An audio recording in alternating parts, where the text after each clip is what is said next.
Hey, what's going on, everybody? Welcome back to another BKFC Reddit Ask Me Anything Ice Wars edition. We're joined by gorgeous Nick Laporte. How you doing, sir? Doing well, man. Thanks for having me again. All right, like my plan for this interview is to Nick Laporte it. That's where we knock it out as quick as possible. So let's do that. Let's do it. One of my favorite things about you and your brother, I have no connection to the hockey world, and you guys had some training videos that you didn't show people, but we built like a little bit of a rapport, and you showed me like you're like this is what this guy's in store for, and what you showed me in the video was exactly what happened to him. Yeah, I know. I think that's part of it. Going through the mental aspect and repeating all the work you're putting in and just trying to replicate that on fight night. And all that training was geared towards obviously stopping that fight as quick as possible. And yeah, it worked out. I had talked to quite a few people within the organization, and they were thinking there was going to be quite a few knockouts, quite a few like absolute banger brawls. The first three fights were great, but they were nothing like your fight. How important was it for you to go out there and set the tone and dominate like that? Yeah, I mean, obviously fans are there for knockouts and for, viral moments like that. So I think that was big to go out and do that. Like you said, a couple of those fights before me were still good fights. They were just missing that last knockout aspect. So yeah, I think it was big just to get the crowd going. And then obviously following that, you saw some of those other fights, the crowd was fully engaged on their feet, chanting USA during some of those close bouts. So yeah, I think it really got the people going. I hope we don't do another USA versus Canada because I like you and your brother and Catlin. I had so many more friends on the Canadian team. It felt bad to root against you. Yeah, I mean, I think once a year we're going to try and pencil that event in, possibly at the same spot too. Like that crowd was fantastic. So there's some talk about going back there for next year and possibly getting like a trophy or something for the winning team and actually having a proper celebration for the winning team. But yeah, I mean, anytime you can get some kind of rivalry like that going, I think it adds to the event. So I thought it was interesting. I posted a photo of you and your brother and I after the fight on Reddit, and I didn't realize there was a Shoresies community. It's got like 50,000 people, but they wanted to know if you were going to provide a seafood dinner after the fight. And I said I'd have to ask you for the next one. Yeah, maybe in the future. I had a few people reach out to me about that, and they said that I should incorporate some kind of seafood thing into my walkout or my celebration or something. So you never know. That could be in the cards in the future. I was going to ask if you're a better hockey player or fighter, but holy shit, I imagine you're great at both. But your fighting was just top notch. I appreciate that. Thank you.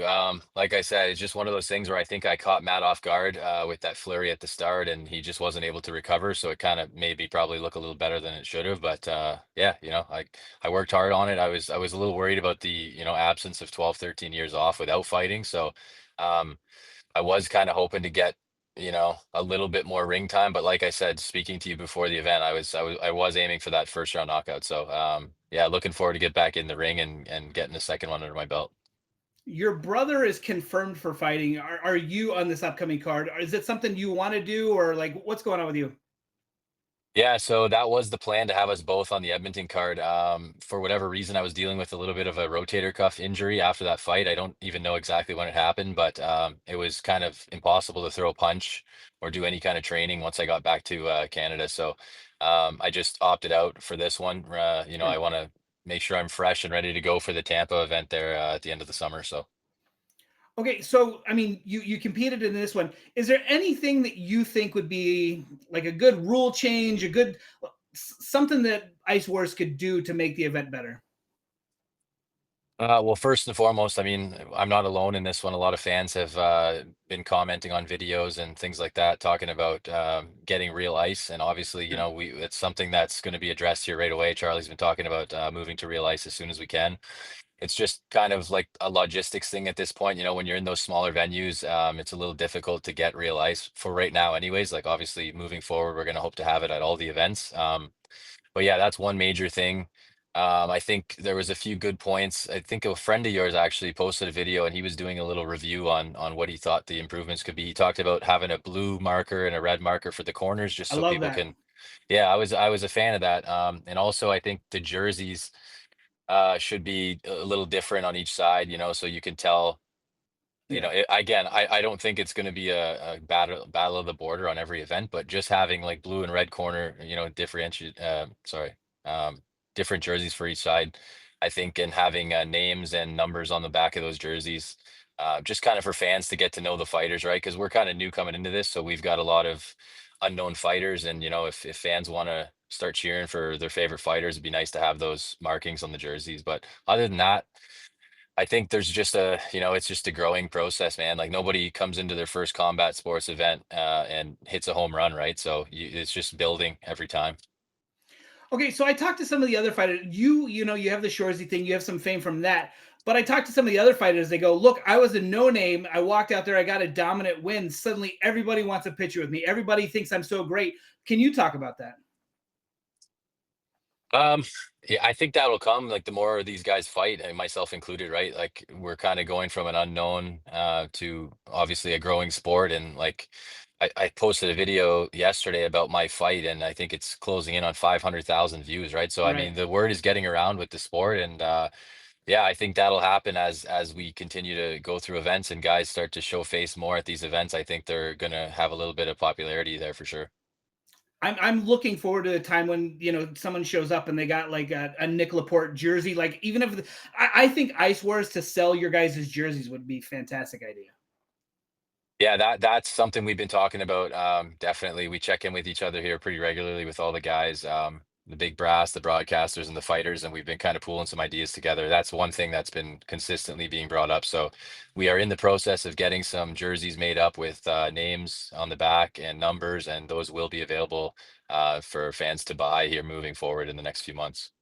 The biggest complaint that I heard on the Reddit was that the announcing team kept calling Shorzy a reality TV show. Did that bother you? No, I didn't notice until I watched the playback, but my first thought was, oh shit, the Shorzy Reddit guys are gonna have a field day with this, so I better let them know for next time to correct that. So yeah, that'll be corrected for sure. Okay. What was you cornered your brother? Was it more enjoy like did you enjoy more your knockout or like helping your brother get the win and being in his corner and kind of coaching him through it? I think cornering, honestly, it was Sure. great to get my fight out of the way, but as soon as that finished, like I was so amped up to just be in his corner. I might have been more amped up for that actually when I walked out and got him introduced and saw that fight unfolding. So yeah, it was just a cool moment to be able to do that with him, and obviously for him to corner me as well. So it's kind of like history there for us. I talked to you at the intermission. You were absolutely fired up. You were fired up because people had bet against you, which I think is insane. If you looked, I mean, yeah, you'd been away, but it's not like you've been sitting around eating, potatoes. Like you are in phenomenal shape. I couldn't believe anybody picked against you, and that like some people actually had you as the underdog. Yeah, that was just motivation for me. And, obviously having such a long absence from fighting, people just kind of assume that maybe, I'm not staying active or not, doing any kind of thing that's going to benefit me in the ring. So, yeah, I just use it as motivation. And I think Will had a pretty funny call out there after his fight saying, talking about the fourth line podcast call. You know what, there's a funny story there too, actually. Right before Will's fight, before he walked out, I had his corner bucket there behind him, and he was just about to walk out. And I said, those fourth line fuckers, they bet against us. Eh?" And he's like, what are you talking about? I said, they did their predictions here for this week, and they all had Dunn winning and Brooks winning. And he looks at me and he's like, fuck that. And he walked out. And sure enough, that's the first thing he said on the mic afterwards. But we've talked to those guys since, and I kind of told him I was just kind of giving him some extra added fuel there. So it's all good. That is the one thing I really enjoyed about you. The one thing that I really found weird was they had you guys all in the same locker room. I thought that was a little weird, but I also like that you guys were all cool and everybody. I mean, like we'd talked and you said, look, it's like a family. It's a bunch of brothers and stuff. So it wasn't that big of a deal. But also, I think going forward, they need to keep you guys separate. I didn't like that. That was one thing I definitely didn't want to happen. Obviously, you make the best of it when it's happening, but yeah, getting my hands taped up and turning around and seeing the guy I'm, about to go fight, I didn't really like that. We definitely need to be separated for the future. I have no problem afterwards, having beers with the guys or shooting the shit, talking about the fight. That was fine. That we knew that was going to happen, but yeah, I think yeah, we've got to be separated going into it. What did you think? So again, the one thing that I hear a lot is like, "Oh, Ice Wars was better back when it was a smaller promotion, and now BKFC's got it. It's going more corporate, and I don't like this and I don't like that." I think, I mean, I've watched some of the first Ice Wars. I feel like this, production was way better. What is your thoughts going forward? I would agree with you. I think obviously there's still some things to work out.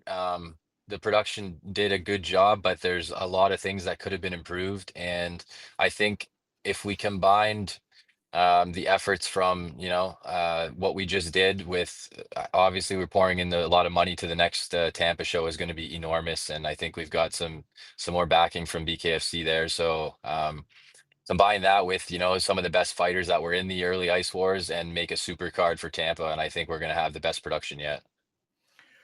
You were very obvious, like very clear that like I would love to potentially work your way towards BKFC. I feel like a dominant win like that puts you on BKFC's radar. Have you guys heard anything, or is it still too early to tell? Definitely too early to tell. I'd like to try and get, 3 or 4 fights under my belt and Sure. hopefully continue to win in that kind of fashion. And then, yeah, if the opportunity comes, then we'll take it from there. But yeah, definitely want to get a few more under my belt and just kind of show fans and obviously the big brass too that I'm wasn't a fluke win, and I'm going to be able to bring that on a consistent basis. When you were playing hockey and you were fighting, was that your style? Like being able to fight at distance? It was amazing to see you guys who fought at distance did so great versus the guys who wanted to hug and clinch.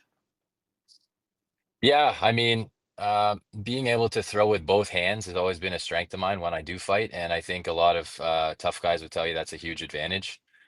So that definitely helps. And I know we talked prior to the fight. That was going to be one of my strategies. I was going to try and fight at distance, and just a lot of footage I've watched in the previous Ice Wars that guys didn't do that. And the guys that were the aggressors, using that kind of style had a lot of success. So, that was just the game plan going in, and it worked out well.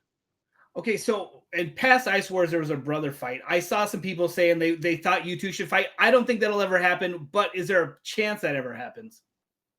Nah, we've already discussed it. It wouldn't matter how much money they throw at us or what they try and set up for that. Where there's no interest in doing that.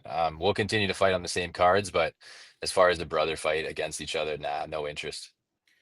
Okay, if the Ice Wars does do a belt though, you guys are both in the same weight class. Do you see one of you dropping down to cruiserweight, or like what's the goal with that? I would say, yeah. I mean, if it comes down to that, then I have no problem dropping down. Like I've sat at 205 for many years. It's only in the last year that I was preparing for season 5 of Shoresy that I actually put some weight on for that one. So um, yeah, I don't know what is the drop down from heavy. I can't remember what the weight cutoff is for that. 205 or 199 or. Yeah, I it's so weird because I have no idea. I thought it was like 175 to 200, but it's different than BKFC, so I'm not 100% sure. Okay, yeah. Well, like regardless, if I needed to drop down, yeah, that's no issue. It would be crazy though, to have a Laporte heavyweight title at some point. I mean, it's we're both trying to get to that spot, so we'll see what happens when we get there. You both get a belt, cruiserweight and heavyweight, and then you do a super fight. Is that, yeah, you might be able to twist my arm for something like that, but we got to get there first. There's a lot of tough guys that are going to be lining up to fight us along the way, and a lot of guys that have already earned their stripes in this promotion. So yeah, I'm looking forward to it, man. I'm just looking forward to this catching on and more fighters coming out of the woodwork and just bringing out the best competition possible for the fans and for the fighters. Okay, so we talked to Justice, and he said, they offered him some fights on this upcoming card, but they were newer people, and he didn't feel they were really at his level. Is there anybody on your radar, or is it still, since you're kind of the new guy to Ice Wars, you're open to any fight? I'm pretty much open to any fight at this point. Like we've got a few guys, AJ and John and Kevin, and those kind of guys are. They said they've got a plan for Will and I moving forward. So pretty much whatever they bring us, we're going to take. Again, I wanted to get on this card. It's just not worth re-injuring the shoulder and having to miss that next event. That's the one I'm really focused on. So we'll let Will do his thing here at this next one, and I'm happy there to corner him and my friend Colton Hayes. I'll be cornering as well too. So it's going to be nice to see some fresh faces in there, and hopefully they throw down and keep this momentum going. I got to give a shout out to you and your brother. You guys were some of the first ones that came on my show. I'm getting blown up by fighters. I just had two more guys today message me, "Hey, I'm on this card. I saw the reports were on your card, so I know it's good, or on your show." Like I give you guys so much love because you guys brought so many fighters to me. We appreciate, you getting in touch with us and all the stuff you guys are doing for the fighters to promote us, man, because without you guys, the word doesn't get out like it's been. So, happy to help, man. We'll keep sending them your way. Okay, and my last question for you. Your brother tried to mimic you, but he was a little amped up. Like, are you? And I was supposed to interview him this week, and he goes, "Look, I'm going to focus entirely on this upcoming fight. We'll talk the following week." Are you? Is there like? I guess without giving too much away, like, are you guys got a game plan for this upcoming fight? Yeah, we definitely have a game plan for this one, and the opponent he has is a lot different. I'll say in size. I know that hasn't been announced yet, but it's not going to be a James Brooks build. So the style that he wanted to use last time that kind of got away from him, might be able to be used on this fight here. So yeah, I'm going to fly out there on Monday.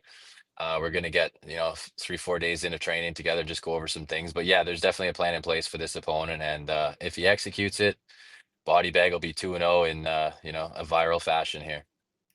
It's so funny. You have the gorgeous, and then you have the body bag, like two opposites. You know what I mean? And as someone who used to work in the funeral industry, I have a love for the body bag. So like that's my jam. I think it's hilarious. We weren't sure like if these names were going to stick or if I caught a lot of heat with mine initially because some people didn't know about Shorzy. A lot of people didn't know about it. So they're like, "What the fuck is this guy doing? Like, does he really think he's all that?" And I was like, "No, listen. I explained it to the fighters when I got there because a lot of the Americans actually that was their knock on me. Once we Yeah. got talking after the fights, they said, "Yeah, we just had you chalked up as a pretty boy that was on TV or like doing his thing, whatever. But like, you can actually throw down." And I was like, "Yeah."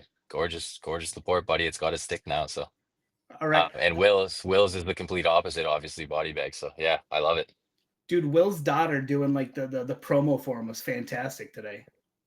I edited that last night and sent it to him this morning. He's like, I need a cool edit for this one, man. We did a few outtakes, and yeah, I thought that was hilarious. She's so cute. So, can't wait to see her this week.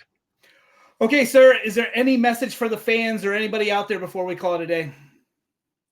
To any fans out there, just be patient. We are improving all of the imperfections, and we hear your complaints, and we are going to continue to improve and try and make this the best show on ice. And yes, I say ice because we will be on ice soon.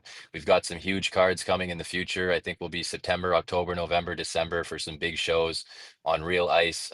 So yeah, we appreciate all the support. Love you guys, and another card coming up this weekend in Enoch, Alberta. So check that one out. I don't believe that's going to be live. So again, we'll be a few days delayed with that, but we'll have all the links coming out to you guys to watch that one. So tune in. Love you guys. Appreciate the support.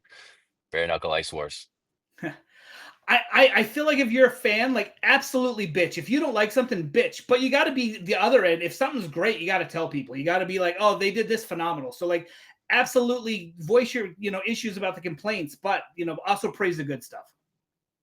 I agree. And, I know some guys get discouraged when they see negative comments about the past event that happened. And I kind of look at it the other way. I try and sift through and, find out how we can improve and then also take the criticism and, just run with it, man. Because at this stage of the game, they say any press is good press. And obviously we've got a little momentum going right now. So, yeah, we appreciate that. I know Chuck Mindenhall did an article with Yahoo Yeah. Sports, and then he was on Ariel's podcast talking about the event as well. So yeah, it's starting to get out there, and we're excited about it. All right, man. Have a great rest of your day. Can't wait to see you. I'm kind of bummed it's not going to be live, but like I said, I think it's phenomenal. It's fun to sit around and watch with friends. So thanks so much for your time. No worries, buddy. Appreciate it. Thanks for having me. See you. Bye.